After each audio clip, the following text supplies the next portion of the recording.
Hey love, I'm Sharr Smith, intuitive energy alchemist and spiritual teacher. Welcome to Journey to Self, an emotional wellness and self-discovery podcast here to ask the powerful questions so you can reveal the true potential that exists in all things for yourself, like your life, your business, and your manifestations. Journey to Self is your reliable resource for learning how to adapt and overcome. Each episode, we cover topics that allow you to hold space for yourself and pay attention to where your thoughts are building momentum. This is so you can take control and transmute the energies of stress, anxiety, and even burnout and begin to create a happy, healthy, and balanced life. Okay, so today we are talking about what to do when you begin to doubt your abilities and feel insecure about your skills and contributions, be it at work, in your career, in your life, in your business, whatever, however, right? And we're talking about how to overcome them using something that I call the 4 fundamental emotional energetic mindsets. And today is episode 4 in that 4-part series where I'm teaching you all about those energetic mindsets that I've created to help serve as mantras and reminders anytime that I need to regulate my nervous system in an emotional crisis. Now, if you missed the first 3 episodes, I do highly encourage you to go back and listen to them, okay? In fact, I would say pause this episode and go back and catch up. The reason being is because these fundamental mindsets build one on top of the other, so you'll actually need the information in the previous 3 episodes to make complete sense of everything that we're tying together in this one. So otherwise, it's going to make you feel like you're missing pieces, and it's because you definitely are, okay? So go listen to them. Now, if you don't know, an emotional crisis is any moment where your emotions become so overwhelming that your ability to mentally and or physically function declines, okay? So each emotional energetic mindset is part of the foundation that supports and sustains my signature methodology, teaching you the same steps that I teach my one-on-one clients around how to actually navigate emotional crisis and instead create balance, find peace, and prioritize your self-care. Today, I'm going to teach you the 4th energetic mindset by coming clean and being completely transparent about something I haven't really said to anybody, and if I have it's definitely been maybe once. Anyway, I'll be sharing how I learned to fix hellacious doubt spirals, okay? Because they was whipping my ass, and reprogram my negative thinking to get what I want instead of more of what I don't, okay? So make sure that you save this episode to your favorites, grab pen and paper, and let's dive in. Also, be sure that you rate, comment, and follow this podcast for more emotional wellness and self-discovery content, tools, and resources. It's free and it'll only take a few moments of your time. All right. So now at the end of this episode, you'll have insights to help you create inner peace and calmness so that you can navigate the daily challenges that you face with clarity, okay? You'll also understand what you need to tap into in order to activate emotional resilience that's necessary to handle stress and setbacks in things like your career, your business, relationships, and even your personal life. Today's emotional energetic mindset is also what helped me learn how to manage intense emotions while being able to maintain a sense of control at the same time, stop doubting my abilities and feeling insecure about my skills and contributions as an individual and or while at work, and also stop mental anxiety and racing thoughts dead in their tracks. All right. So the 4th fundamental emotional energetic mindset is this: energy just is. So fun fact, I struggled like hell trying to read tarot or trying to learn how to read tarot. It's actually much easier, and I do mean much easier, for me to read oracle decks instead. Keeping it a buck, I'm an oracle reader by nature, but I felt some type of way that tarot just didn't come easily to me. If you're somebody who's like, okay, I'm new to spirituality and using different spiritual tools and resources, etc., tarot, which is where oracle cards are derived from, is essentially a divination tool like many spiritual tools and resources that allows you to anchor, channel, direct, and imprint your energy, attention, and intention to manifest different things you want, need, and or desire out of life. When working with others, it essentially acts as an antenna to guide, direct, channel, and or attune to individual frequencies in and or around different people, places, things, situations, possibilities. Now, these are not the only ways that you can use tarot or oracle decks, but this is what's most common and what most people are used to seeing, hearing, experiencing, etc., especially when you start talking about social media and things of that nature. The important piece to factor in or to understand is that tarot, oracle, whichever one you're using, it cannot tell you your future. Anyone who tells you that it can is lying to you, and you need to run the other way as fast as possible. Okay? Oracle and tarot cards alike are very symbolic, non-religious, and medium-like in nature. And when I say medium, I'm referring to as in a vessel, portal, and or gateway, to help you tap into inner truths, yours and or those that you're doing the readings for. And so they help you access different aspects of yourself, your gifts, your energy, talents, and subconscious that you may not have otherwise been aware of or struggle to access consciously, or even are unable to naturally connect to due to emotional overwhelm or emotional crisis. For example, the stress, the anxiety, burnout, overthinking, anger, etc. So now back to the story. As a spiritual entrepreneur, part of my job is to be educated and well versed on the use and application of different spiritual tools and resources to help you navigate the human experience and reach any goals that you have for yourself whenever you come to me. This includes tools and resources such as the tarot and oracle cards. What was actually tripping me up is, on top of all of this responsibility, right? I'm also a high achiever and an overachiever. So I like to know and research all things. Like, I pretty much like to have a decent understanding of how to use and apply whatever it is that I know, am passionate about, and or am interested in. And so if you are a fellow line 1 in human design profiles, you know having information is our lifeline. It's tied to our sense of safety. I digress. Now, not being able to read tarot as naturally as the oracle decks really weighed heavily on me. And I mean, I was pissed. Okay, I was pissed about that thing. Now, before you judge, understand that I am someone who's been aware of and actively using my spiritual gifts since the age of 7. I'm talking psychic medium, clairsentience, clairaudience, claircognizance, clairvoyance, like at 7. Okay, so to me, it just felt like there was part of my own power, part of myself that I couldn't see, touch, hear, or experience. And it felt like I was closed off to me beyond a certain point, right? Like I was only allowed to have a free trial or something to this portion of myself. Like you straight up just couldn't tell me I wasn't doomed and destined to watch the preview for all eternity. Like all the wonders and funs was off limits. So fucking dramatic, I know, but still, it's honestly how I felt. But what I had to learn is this 4th fundamental emotional energetic mindset, that energy just is. Energy isn't inherently good, bad, or indifferent. It simply just is. You, the vessel that energy is both expressed and experienced through, are what create the potential form that energy embodies and intention that energy will fuel. So you are the expression and experience of what's good, bad, or indifferent by way of your belief systems and your emotions. What I want you to understand and remember is that what you believe is what you will see and create. We call this our reality. What you emote, aka energy in motion, emotions, right, is what will fuel and anchor your belief systems, experiences, and identity. Who you identify as and what you identify with is what will persist. The reason that you can so easily recall something that happened to you, no matter how long ago it was, is because it's been saved to your DNA and or your nervous system using emotion, much the same way that you download and save files to your computer or on an external hard drive. Emotions are the folders, storage spaces, and hard drives that save and store energetic memories of your experiences, good, bad, indifferent, whatever. The same is true for when you struggle to remember something you feel was too painful to remember. We all have these different mechanisms to protect and defend ourselves. One of the reasons I'm so freaking passionate about understanding your own energy and have set it as a non-negotiable skill set to develop with my clients inside of my Soul Soother sessions is because it cuts out 90% of the resistance that you deal with on a daily basis. Contrary to popular belief, 90% of the things that happen to you are in your control. Now you may gasp and say, what the fuck do you mean? I'm not doing all of these things to myself. I'm not choosing to be fearful of anxiety taking over or have low self-esteem or make poor decisions, feel guilty, lose my composure in professional settings or neglect my personal life, etc. I'm not doing all of these things on purpose or to myself. And to that I say, oh, but you are. May not be intentional, but you are actively choosing those things, whether you realize it or not, and I'll prove it to you. Remember emotional energetic mindsets number 1, 2, and 3? Think about the most recent thing that made you angry, pissed off, or made you feel some type of way. Now think about what you said, did, or thought about yourself or the other people, places, and things involved as a result of how it or they made you feel.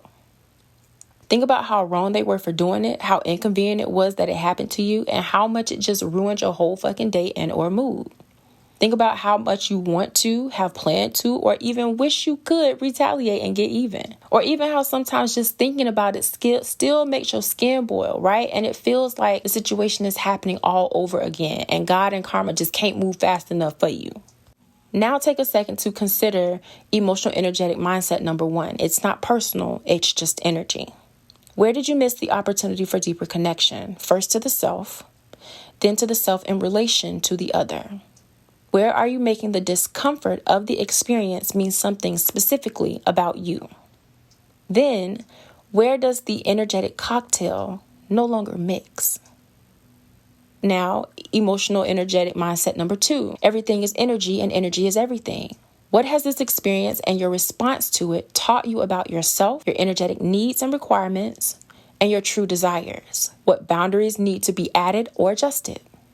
And what changes do you need to make to your environment as well as the way you actively choose to interact in said environment so that you can restore your own sense of peace and feel safe, sane, and secure being and expressing who you are?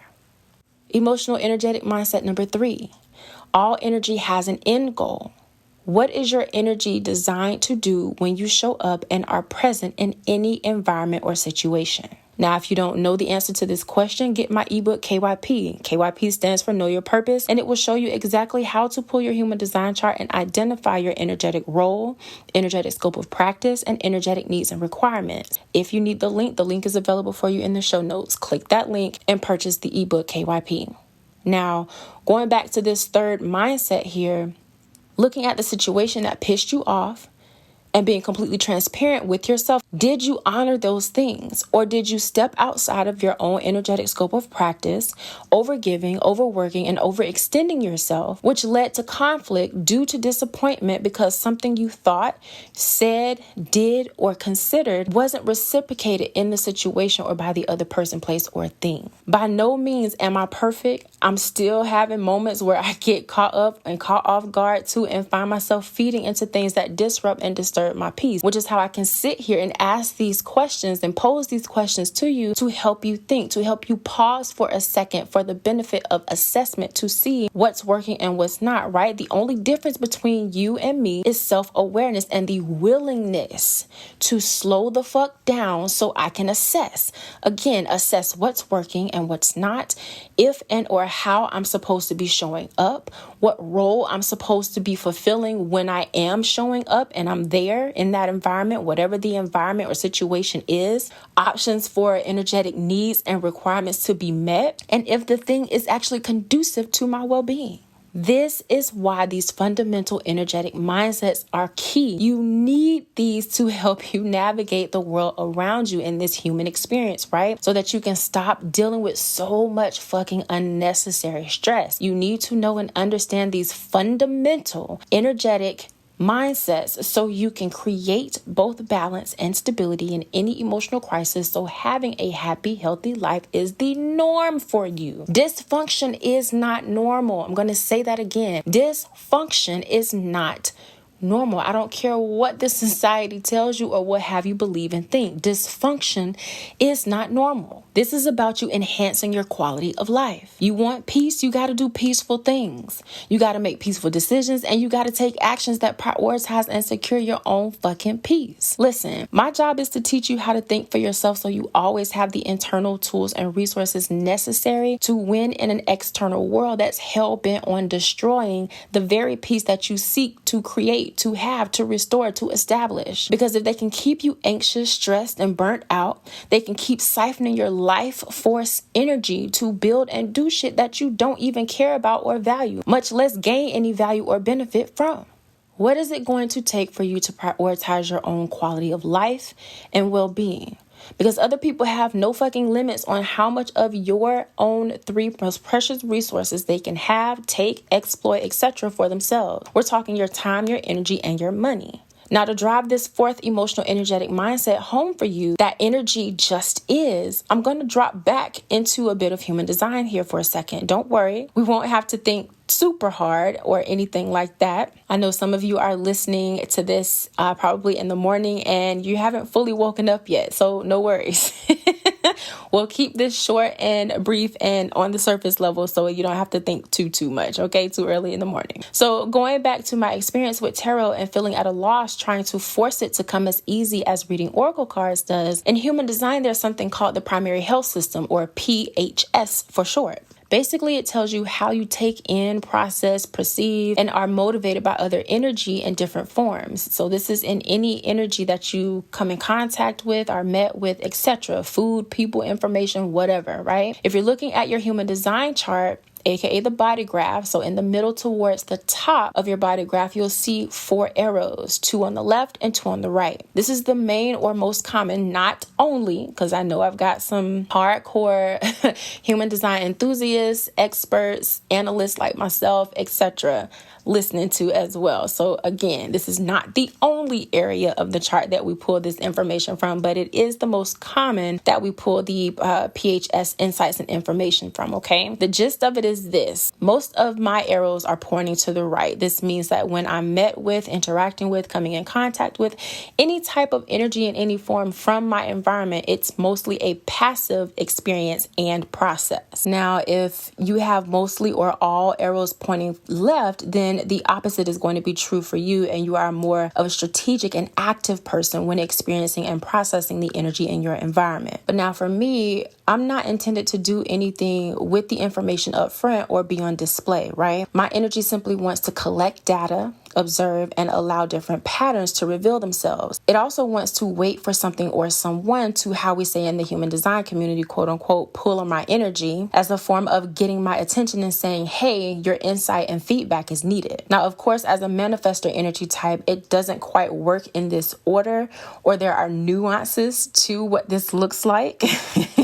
But for the purposes of this conversation, you get the gist, okay? Based on my specific energetic wiring, aka the gates and channels that I have active, this is going to be to simplify something, correct something, or to redirect attention and energy for better concentration and forward movement to help people get unstuck or initiate something. This is where the 4th emotional energetic mindset, that energy just is, comes into play. So tarot is a strategic tool and resource, right? So it's organized in a strict and specific system that doesn't change from one deck to another, no matter what the theme of the deck is. So there's always going to be 78 cards broken down into 22 major arcana and 56 minor arcana. And the meanings of the cards will forever be the same. No matter how hard you shake this damn tree, the fruit ain't budging. Oracle, on the other hand, is energetically passive, right? And so in general, Oracle decks have around 40 some odd cards, but a lot of them don't, right? Could have more, could have less. None of the cards have the same meaning from one deck to another, even if they have the same name and or title. The theme also often dictates the card's meanings, and there is no set system for interpretation. It's not strategic. It can be, depending upon the author and their intention when creating the deck, but typically it's not. The energy is more free form and free flowing and receptive, like feminine energy, in much the same way that I am already energetically wired to take in information.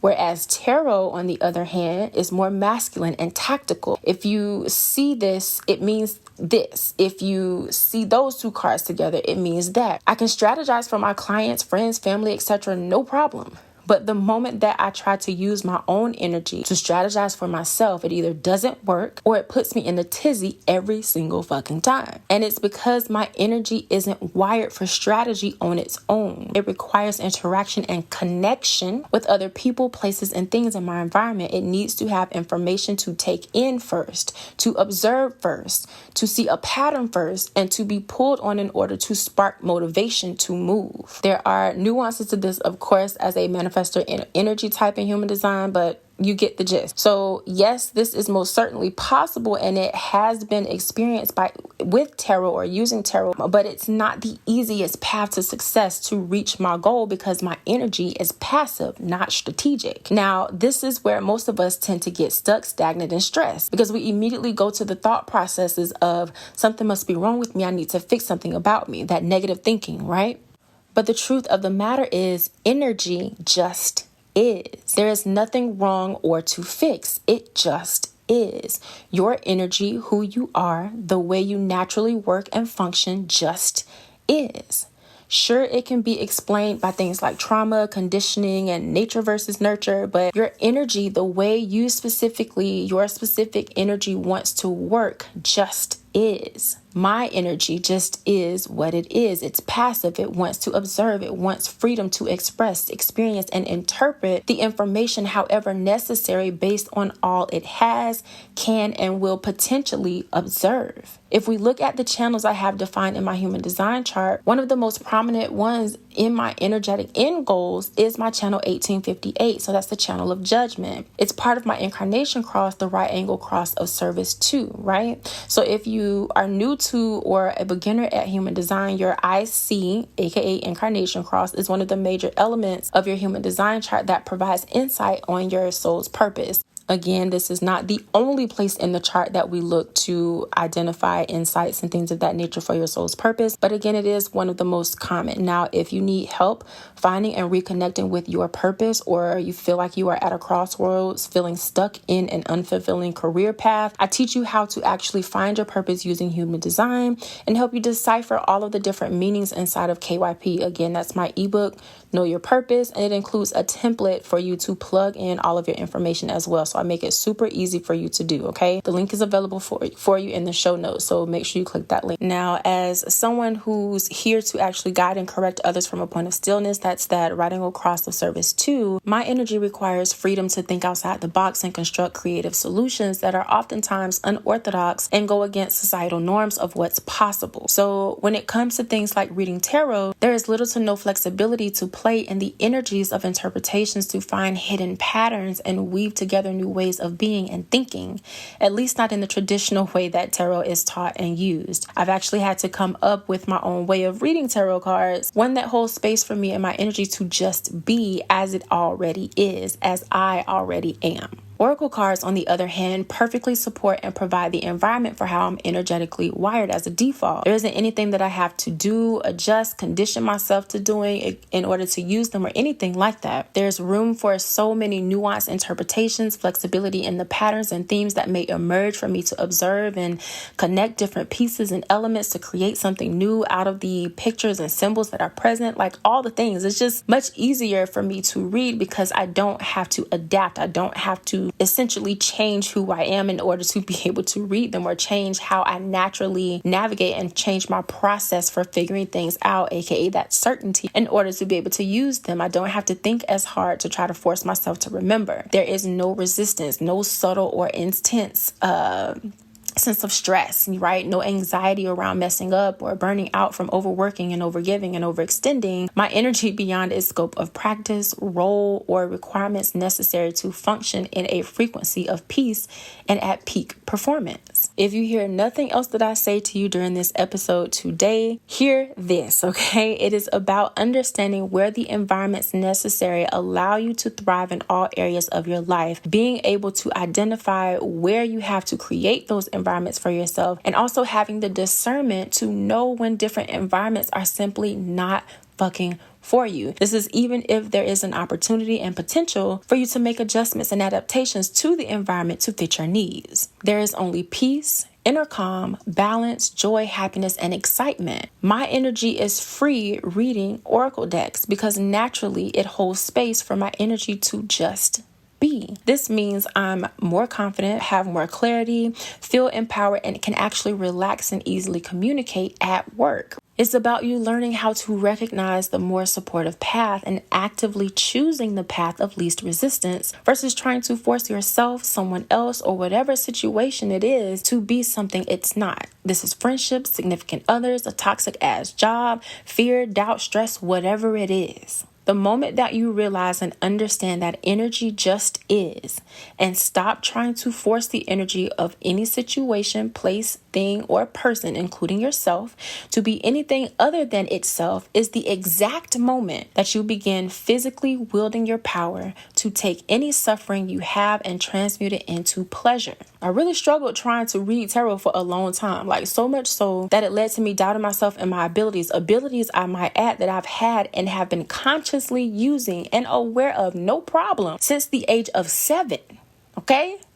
Energy itself is inherently neutral. It solely seeks to be expressed and experienced. It is you, the vessel, that attaches any and all meaning you deem to be good or bad in any form. When you attach this meaning and compare it against the expectations that you hold regarding how this energy should land once it is expressed, you create doubt, fear, and have the experience of emotional crisis, aka any moment where your emotions become so overwhelming that your physical and mental ability to function and support yourself and your own well-being decline. Energy itself is neutral. It is used to produce and support action towards your well-being and is always in motion. The vessel, you, it is expressed and experienced through gives it its positive or negative charge, specifically when you transmute the energy based on your own beliefs and perspective of your own reality. To fix doubt spirals and negative thinking, you must allow the energy, yours and that of your environment, to be as it is without forcing the will of your own judgments or expectations onto it. The same as you saw I did when I was trying to learn how to read tarot. I was trying to force it to be something that it wasn't. I was trying to force the experience to be something that it wasn't. Trying to force myself and my energy to be and behave and act and do as in a way that it is not energetically wired to do. There were parts of me that literally felt less than or somehow inadequate because it was information that I didn't know. Remember, I told you in episode 3 what certainty truly is. If you haven't listened to that episode, I'm telling you, go back and listen to it after this one because you need that information. Okay? Like, certainty is not what you have been taught that it is all of your life. Okay, I digress. But there were serious moments that I doubted myself and my career because I had completely thrown out my process for certainty and clung to this whack ass idea and belief that no one would actually want to pay me to read oracle cards, that they wouldn't take me seriously if I couldn't read tarot cards too. Like, it was just ridiculous. Not only was I wrong as hell, but have you seen the bullshit a lot of these newfangled tarot readers are pushing off and selling as spiritual guidance? Like, all I'm going to say is discernment is your best friend, okay? Anyone who's ever had a reading with me will tell you I have no problem addressing your expectations and being realistic about what the fuck tarot and oracle readings can and or will do for you, okay? They are a spiritual tool and resource there to help you remember who the fuck you are, gain clarity, and find insight. They cannot and will not tell you your future because your own free will is always at play, and they damn sure can't do the work for you. Let me just get off my soapbox because this is a topic for another day and a whole other episode. I digress. My point is trying to force my energy to do and be something other than it is what created a whole lot of uncertainty, unnecessary suffering, riddled in stress, anxiety, burnout, unnecessary failure, leaving a shit ton of money on the table, and delayed progress and growth in my business. If you want to fix doubt and find peace, it means you have to pay attention to 2 things. The first is your own energy. You need to understand your own energetic end goals, what your energy needs to be supported, and in what capacity. I teach you all of that in KYP. The link is available for you in the show notes. So scroll down and click that link, okay? The second thing that you want to pay attention to is the energy of your environment. So this is you accepting the experience with that energy for what it is and not trying or wanting to change it. Remember the teachings inside of episode 1. It's not personal, it's just energy. It's not about you, it's for you. When you observe energy as it is, aka the doubt, the fear, the negative self-talk, whatever, you can recognize it as your teacher. It's not the enemy that the story you are telling yourself about what you are experiencing is making it out to be. Energy just is. This is the 4th fundamental energetic mindset necessary for you to understand and apply in order for you to build this happy and balanced life of peace that you so desperately crave and are so desperately clawing at life trying to create, right? Like, choose to see the feedback over the doubt and the fear. Choose to see the wisdom that the energy being expressed and experienced as doubt, fear, negative self-talk, whatever, are there to give you. If you're tired of doubting yourself, feeling stuck and lost in the overwhelm of not being able to figure things out, then book a soul soother session with me so that I can help you get the answers and find solutions that work for you, okay? Soul soother sessions is my monthly mentorship where you get unlimited access to me in your pocket via Voxer during the week to help you strategize, brainstorm, and have support for mental and emotional emotional processing and healing for any situation or problem that you may have. Okay, the link to book and apply is also located for you in the show notes. So click that link below. If you enjoyed this episode of Journey to Self, make sure that you comment and let me know your biggest takeaway. And don't forget to follow and hit subscribe, okay? Be sure to also share this episode on your socials and tag me at Luminous Soul Love so that I can reciprocate the love and give you a shout out too. Thanks so much for listening to Journey to Self, your number one resource for emotional wellness and self-discovery, helping you learn how to adapt and overcome. Scroll down, press play, and meet me in the next episode. Bye, love.